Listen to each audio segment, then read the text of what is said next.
ឆ្នាំក្នុងគុកដោយដៃស្រីល្អមានខ្នើយដេកកាយទាំងថ្មខ្មៅល្អក៏កជីវិតខកគេជាប់គុកទ្រាំបានមិនតូចចិត្តទេធ្វើមិនដាច់ច្រឡំភ្នែកស្នេហ៍ស្មានតែបោះស្នាពេញលក្ខណៈ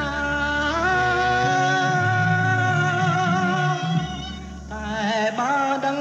មុនថាជាការកៃគុំថាឡាយព្រមចារីស្រោបមានទាំងល្អីក៏មិនត្រូវការស្ដាយសាច់មួយដុំផ្ញើចំមាត់ខ្លាខ្លោចចិត្តអាណិតបត់នេះថាស្រីផ្សេងថាម៉ែទៅវិញ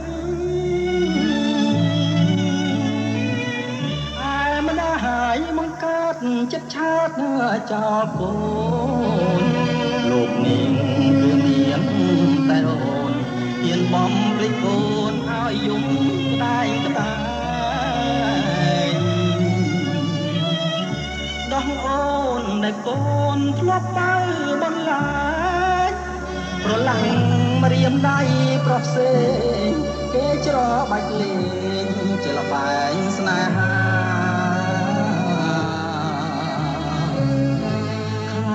ជាអ្នកទោះក៏ព្រោះអ្នកអាយកគុកធ្វើផ្ទះសម្បែងនាងគ្មានគិតក្រែងជីវិតខ្ញុំសោះនេះឬចិត្តស្រី